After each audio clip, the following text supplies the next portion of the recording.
नमस्कार, मैं रविंद्र कुमार। कक्षा 12 की राजनीतिक विज्ञान की पुस्तक है समकालीन विश्व राजनीति। इसी पाठ्य पुस्तक का अध्याय 8 समकालीन विश्व में सुरक्षा आज हम करने जा रहे हैं। सुरक्षा देश की भी जरूरी है और सुरक्षा व्यक्ति की भी जरूरी है। इसलिए हर देश अपनी सुरक्षा पर सबसे ज्यादा ध्यान देता है। लेकिन सवाल पैदा होता है कि सुरक्षा का मतलब क्या है। तो साधारण शब्दों में हम कह सकते हैं कि सुरक्षा का अर्थ खतरों से बचाव है। लेकिन सवाल यह पैदा होता है कि कौन से खतरों से बचाव। हर इंसान हर समय किसी न किसी खतरे से घिरा रहता है। जैसे गाड़ी चलाते समय एक्सीडेंट होने का खतरा, सब्जी काटते समय हाथ कट जाने का खतरा, खेलते समय गिरने या चोट लगने का खतरा और सड़क पर चलते समय गाड़ी की चपेट में आने का खतरा। ये सब खतरे हर समय बने रहते हैं। लेकिन यदि इन सब खतरों से बचाव की कोशिश की जाए तो फिर इंसान के लिए हाथ पांव हिलाना भी मुश्किल हो जाएगा। फिर तो हर जगह हैं खतरे ही खतरे नजर आएंगे। तो ऐसे में सवाल पैदा होता है कि किसे खतरा माना जाए। वास्तव में खतरों से अभिप्राय ऐसे गंभीर खतरों से है जिन्हें यदि ना रोका जाए तो ये देश के लिए हानिकारक हो सकते हैं। अतः हम कह सकते हैं कि गंभीर खतरों से मुक्ति ही सुरक्षा कहलाता है। लेकिन यह मान लेने के बाद भी सुरक्षा की धारणा भूल भुलैया वाली ही है। अलग अलग समय पर और अलग अलग समाजों में सुरक्षा की धारणा बदलती रही है। आज दुनिया में 200 से भी ज़्यादा देश है और इन देशों में 7 अरब से भी ज़्यादा लोग रहते हैं। लेकिन फिर भी हम पक्की तरह से नहीं कह सकते कि ये सभी सुरक्षा की एक जैसी धारणा रखते हो। अतः यह कहा जा सकता है कि सुरक्षा एक विवादग्रस्त धारणा है। इस आधार पर हम सुरक्षा की 2 धारणाएं बना सकते हैं। पहली, सुरक्षा की परंपरागत धारणा या फिर राष्ट्रीय सुरक्षा, और दूसरी सुरक्षा की अपरंपरागत धारणा या फिर मानवीय सुरक्षा। दोनों का अलग अलग वर्णन यहां करना जरूरी है। अगर सुरक्षा की परंपरागत धारणा की बात करें तो हम कह सकते हैं कि सुरक्षा की परंपरागत धारणा का अर्थ एक देश की सुरक्षा से है। एक देश की सुरक्षा में 2 तरह की सुरक्षा को शामिल किया जाता है। एक है बाहरी सुरक्षा और दूसरी है आंतरिक सुरक्षा। वास्तव में एक देश को सबसे ज्यादा खतरा अपनी सीमा के बाहर से होता है। इसलिए एक देश के लिए सबसे जरूरी काम अपनी सीमाओं की सुरक्षा करना होता है। एक देश को यह डर सताता रहता है कि कहीं दूसरा देश उस पर आक्रमण न कर दे। दूसरे देश द्वारा आक्रमण करने की स्थिति में सिर्फ सैनिक ही घायल या मारे नहीं जाते हैं, बल्कि आम स्त्री पुरुष को भी युद्ध में हानि उठानी पड़ती है। अक्सर देखने में आया है कि निहत्थे और आम जनता को युद्ध का निशाना बनाया जाता है ताकि सरकार का हौसला तोड़ा जा सके। बाहरी आक्रमण की स्थिति में एक देश के पास 3 विकल्प होते हैं। पहला और सबसे आसान तरीका आत्मसमर्पण कर देना है, या सरल शब्दों में कहें तो बिना युद्ध किए ही दूसरे देश की बात को मान लेना है। दूसरा तरीका है युद्ध से होने वाले विनाश को इस हद तक बढ़ाकर बताना कि हमलावर देश डर जाए और युद्ध करने की हिम्मत न कर सके। तीसरा तरीका है कि जब युद्ध ठन जाए तो वहां तक अपनी रक्षा करना ताकि हमलावर देश अपने मकसद में कामयाब न हो सके और पीछे हट जाए। बाहरी आक्रमण का डर एक देश को हमेशा सताता रहता है। बाहरी आक्रमण से देश की रक्षा करने के लिए हर देश कई तरीके अपनाता है, जैसे शक्ति संतुलन स्थापित करना। शक्ति संतुलन का अर्थ विभिन्न देशों की शक्ति को बराबर कर देने से। इस तरीके में एक देश अपने आसपास के देशों पर नजर रखता है कि कौन सा देश उससे ज़्यादा शक्तिशाली बनता जा रहा है, क्योंकि भविष्य में ऐसा देश हमलावर बन सकता है। इसलिए प्रत्येक देश हमलावर देश के बराबर शक्ति प्राप्त करने की कोशिश करता है। शक्ति बराबर होने पर कोई भी देश एक दूसरे पर हमला करने की हिम्मत नहीं करते। बाहरी आक्रमण से देश की रक्षा करने का एक तरीका सैनिक गठबंधन बनाना भी। जिन देशों को लगता है कि उन पर आक्रमण हो सकता है तो वे इकट्ठे होकर अपना एक गठबंधन बना लेते हैं। इस गठबंधन में जो भी देश शामिल होते हैं उन सभी पर यह शर्त लागू होती है कि गठबंधन में शामिल यदि किसी भी देश पर बाहरी आक्रमण होता है तो वह गठबंधन में शामिल सभी देशों पर आक्रमण माना जाएगा और ऐसी स्थिति में गठबंधन में शामिल बाकी देश उसकी रक्षा करेंगे।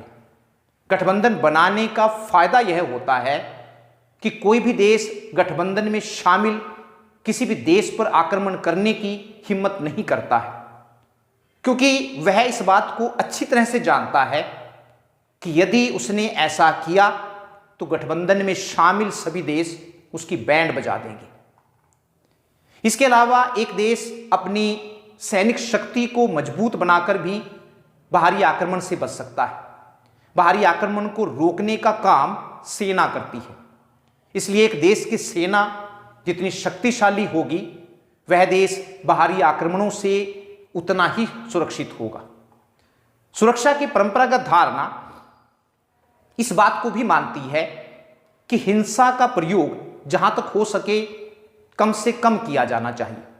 युद्धरत सेना को चाहिए कि वह निहत्थे लोगों को न मारे। किसी देश के विरुद्ध बल प्रयोग तभी किया जाए जब बाकी सभी उपाय असफल हो गए हों। इसलिए सुरक्षा की परंपरागत धारणा यह मानकर चलती है कि देशों के बीच किसी न किसी रूप में सहयोग जरूर होना चाहिए। यह सहयोग कई विधियों या तरीकों से प्राप्त किया जा सकता है। इसमें सबसे पहले आता है निशस्त्रीकरण। निशस्त्रीकरण का अर्थ भयानक विनाश करने वाले हथियारों, खासकर परमाणु हथियारों को नष्ट करना या फिर उनकी संख्या को कम करना है। निशस्त्रीकरण की दिशा में अनेक प्रयास किए गए हैं। जैसे 1968 में परमाणु हथियारों के निर्माण पर रोक लगाने के लिए परमाणु अप्रसार संधि नॉन प्रोलिफरेशन ट्रीटी बनाई गई। इस संधि में केवल उन्हीं देशों को परमाणु हथियार रखने और परमाणु परीक्षण करने की अनुमति दी गई है जिन्होंने 1967 से पहले परमाणु हथियार बना लिए थे या परमाणु परीक्षण कर लिए थे। लेकिन यदि ध्यान से देखा जाए तो केवल 5 देश थे, अमेरिका, रूस, इंग्लैंड, फ्रांस और चीन, जिन्होंने 1967 से पहले परमाणु हथियार बना लिए थे। अतः यह संधि इन 5 देशों को तो परमाणु हथियार बनाए रखने की अनुमति देती है, लेकिन बाकी को ऐसा करने से रोकती है। संधि के भेदभावपूर्ण होने के कारण भारत ने संधि पर अभी तक हस्ताक्षर नहीं किए। परमाणु हथियारों की तरह जैविक हथियारों को बनाने और रखने पर भी रोक लगाने के लिए 1972 में जैविक हथियार संधि बायोलॉजिकल वेपन्स कन्वेंशन की गई। इस संधि पर 155 से ज़्यादा देश हस्ताक्षर कर चुके। इसी प्रकार रासायनिक हथियारों पर भी रोक लगाने के लिए 1992 में केमिकल वेपन्स कन्वेंशन की गई। इस संधि पर भी 181 से ज़्यादा देशों ने हस्ताक्षर किए। परमाणु हथियार रखने वाले देशों ने भी इन दोनों संधियों पर हस्ताक्षर किए। लेकिन कमाल की बात है कि ये देश अपने परमाणु हथियारों को खत्म करने के लिए तैयार नहीं है। निशस्त्रीकरण से मिलता जुलता एक और शब्द है अस्त्र नियंत्रण, आर्म्स कंट्रोल। अस्त्र नियंत्रण का अर्थ भविष्य के हथियार बनाने या हथियार हासिल करने पर रोक लगाना है। 1967 की परमाणु अप्रसार संधि अस्त्र नियंत्रण की ही संधि है। यह संधि परमाणु हथियारों को बनाने या परमाणु परीक्षण करने से रोकती है। हालांकि यह संधि परमाणु हथियारों को तो पूरी तरह से समाप्त नहीं कर पाई है, लेकिन फिर भी इसने उन देशों की संख्या जरूर कम की है जो परमाणु परीक्षण करना चाहते हैं या परमाणु हथियार हासिल करना चाहते थे। सुरक्षा की परंपरागत धारणा इस बात को भी मानती है कि विश्वास बहाली, कॉन्फिडेंस बिल्डिंग भी एक तरीका है जो देशों के बीच हिंसा को कम कर सकता है। विश्वास बहाली की प्रक्रिया में दो ऐसे देश जो एक दूसरे को संदेह की दृष्टि से देखते हैं, अपनी सैन्य योजनाओं के बारे में नियमित रूप से एक दूसरे को बताते हैं। वे एक दूसरे को यह भी बताते हैं कि उनके पास किस किस तरह के सैनिक बल है और उनकी फौजें कहाँ कहाँ तैनात हैं। ऐसा करके वे एक दूसरे को यह विश्वास दिलाने का प्रयत्न करते हैं कि वे अचानक हमले की कोई योजना नहीं बना रही हैं। इसका फायदा यह होता है कि कोई भी देश गलतफहमी में नहीं पड़ता है। कुल मिलाकर यह कहा जा सकता है कि सुरक्षा की परंपरागत धारणा यह मानकर चलती है कि सैन्य बल से सुरक्षा को कायम किया जा सकता है और सैन्य बल से ही सुरक्षा को खतरा पहुंचता है। बाहरी सुरक्षा के साथ साथ आंतरिक सुरक्षा भी बहुत जरूरी है। अगर एक देश के अंदर ही रक्तपात हो रहा है तो यह देश कैसे सुरक्षित हो सकता है? जब एक देश अपनी सीमा के अंदर ही सुरक्षित नहीं है तो वह देश अपनी सीमा की सुरक्षा कैसे कर सकता है? इसलिए एक देश के लिए अंदरूनी सुरक्षा भी बहुत जरूरी है। दूसरे विश्व युद्ध के बाद सभी देशों ने अपनी आंतरिक सुरक्षा पर भी ध्यान दिया है। कई देशों के अंदर अलगाववादी आंदोलन चल रहे हैं। ये अलगाववादी आंदोलन अपना एक अलग देश बनाना चाहते हैं। उदाहरण के लिए श्रीलंका में लिट्ठे, लिबरेशन टाइगर्स ऑफ तमिल इलम, श्रीलंका से अलग अपना देश बनाना चाहता है। अपनी मांग को पूरा करवाने के लिए ये अलगाववादी हिंसा का सहारा लेते हैं, जिससे देश में गृह युद्ध की स्थिति पैदा हो जाती है। सन 1946 से 1991 के बीच गृह युद्धों की संख्या में दोगुनी बढ़ोतरी हुई है, जो पिछले 200 सालों में सबसे ज़्यादा है। अगर हम सुरक्षा की अपरंपरागत धारणा की बात करें तो इसका अर्थ मानव की सुरक्षा से है। आज यह माना जाने लगा है कि यदि विश्व में किसी को सबसे ज़्यादा सुरक्षा की जरूरत है तो वह मानव है, क्योंकि आज मानव की सुरक्षा को अनेक खतरे हैं। पहले यह माना जाता था कि देश की सुरक्षा में ही व्यक्ति की सुरक्षा निहित है, लेकिन सुरक्षित देश का मतलब हमेशा सुरक्षित जनता नहीं होता है। यह एक सच्चाई है कि पिछले 100 सालों में जितने लोग विदेशी आक्रमणों में मारे गए हैं, उससे कहीं ज़्यादा लोग खुद अपनी ही सरकारों के हाथों मारे गए हैं। इसलिए आज सबसे ज़्यादा ज़रूरत मानव की सुरक्षा की है। लेकिन इस बात को लेकर मतभेद है कि कौन से खतरे ऐसे हैं जिनसे व्यक्तियों को बचाया जाए। कुछ लोगों का कहना है कि लोगों को हिंसक खतरों यानी खून खराबे से बचाया जाना चाहिए, जैसे युद्ध, नरसंहार, आतंकवाद आदि। लेकिन कुछ लोगों का यह भी कहना है कि खतरों की सूची में अकाल, महामारी और प्राकृतिक आपदाओं को भी शामिल किया जाना चाहिए, क्योंकि युद्ध, जनसंहार और आतंकवाद जितने लोगों को मारते हैं उससे कहीं ज़्यादा लोग अकाल, महामारी और प्राकृतिक आपदाओं की भेंट चढ़ जाते हैं। अतः मानव सुरक्षा का अर्थ व्यक्ति को सभी प्रकार के अभावों और भय से मुक्ति दिलाना है।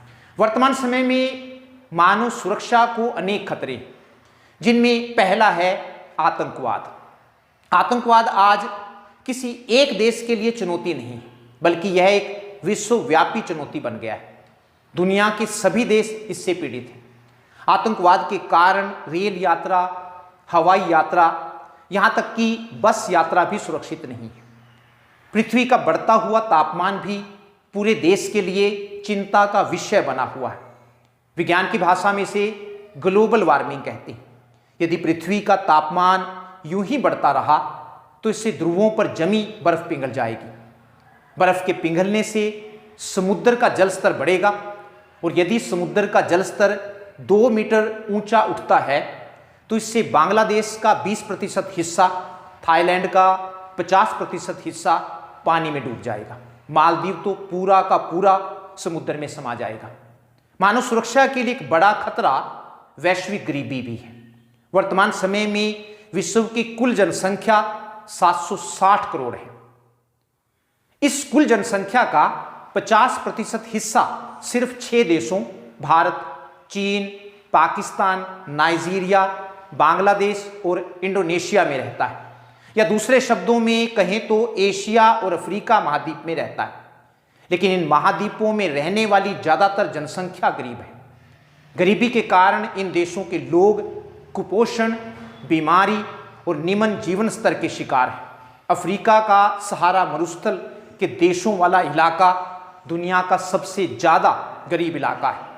गरीबी के कारण यहाँ सबसे ज्यादा सशस्त्र विद्रोह हुए हैं। इन युद्धों में लाखों की संख्या में बेकसूर लोग मारे गए। गरीबी के कारण ही लोग बेहतर जीवन की तलाश में अमीर देशों की ओर प्रवास कर रहे हैं। इससे अंतर्राष्ट्रीय स्तर पर राजनीतिक मतभेद पैदा हो गया है। अंतर्राष्ट्रीय कानूनों के अनुसार एक देश के लिए शरणार्थी को स्वीकार करना तो जरूरी होता है, लेकिन आप्रवासी जो रोजगार की तलाश में दूसरे देश में जाते हैं उनको स्वीकार करना जरूरी नहीं होता है। मानव सुरक्षा के लिए स्वास्थ्य संबंधी खतरे भी पैदा हुए। Ebola virus, hanta virus, hepatitis C जैसी कुछ नई बीमारियां पैदा हुई हैं जिनके बारे में कोई खास जानकारी नहीं, और जानकारी न होने के कारण इनका इलाज भी नहीं ढूंढा जा सकता है। टीबी, मलेरिया, डेंगू, बुखार, हैजा जैसी पुरानी महामारियों ने औषधि प्रतिरोधक क्षमता धारण कर ली है, अर्थात इन पर दवाइयों का कोई असर नहीं होता है, और दवाइयों का असर न होने के कारण इनका इलाज करना मुश्किल हो गया है।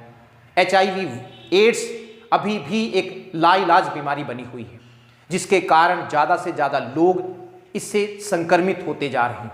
2003 तक पूरी दुनिया में 4 करोड़ लोग HIV एड्स से संक्रमित हो चुके थे। इनमें से 2/3 लोग अफ्रीका में रहते हैं।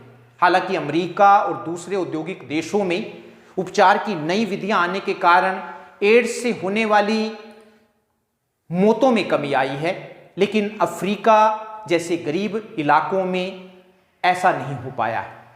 इसके अलावा जानवरों की बीमारियां मनुष्यों में फैलने लगी, जैसे मैडकाओ बीमारी 1990 के दशक में ब्रिटेन में फैली थी। इसी प्रकार बर्ड फ्लू बीमारी के कारण दक्षिण अफ्रीका के कई देशों को मुर्गों के मीट का निर्यात बंद करना पड़ा था। मानव अधिकारों का हनन भी मानव सुरक्षा के लिए खतरा है। प्रत्येक उस अधिकार को मानव अधिकार कहते हैं जो व्यक्ति को सम्मानपूर्वक जीने की स्वतंत्रता देता है। 10 दिसंबर 1948 को संयुक्त राष्ट्र संघ की महासभा ने मानवाधिकारों के बारे में एक सार्वभौमिक घोषणा पत्र जारी किया था और सभी देशों से उम्मीद की थी कि वे अपने सभी नागरिकों को मानवाधिकार प्रदान करेंगे। लेकिन इतना होने के बाद भी कई देशों में मानवाधिकारों का हनन हो रहा है, जैसे राजनीतिक अपराधियों को बिना मुकदमा चलाए सालों तक जेलों में बंद रखा जाता है। ऐसे में यह प्रश्न पैदा होता है कि मानव अधिकारों के हनन की स्थिति में संयुक्त राष्ट्र संघ को दखलंदाजी करनी चाहिए या नहीं, और यदि हाँ तो किस मामले में और किस प्रकार की दखलंदाजी करनी चाहिए। सुरक्षा पर मंडराते अपरंपरागत खतरों जैसे आतंकवाद से निपटने के लिए सैनिक बल का प्रयोग किया जा सकता है, लेकिन हर मामले में सैनिक बल का प्रयोग नहीं किया जा सकता है। जैसे गरीबी को दूर करने के लिए, पर्यावरण प्रदूषण को रोकने के लिए, बीमारियों पर काबू पाने के लिए सैनिक बल का प्रयोग नहीं किया जा सकता है। यदि इन मामलों में सैनिक बल का प्रयोग किया जाए तो मामला और बिगड़ सकता है। ऐसे मामलों को देशों के आपसी सहयोग से ही हल किया जा सकता है। यहां यह सहयोग दो देशों के बीच भी हो सकता है, क्षेत्रीय भी हो सकता है और वैश्विक स्तर पर भी हो सकता है।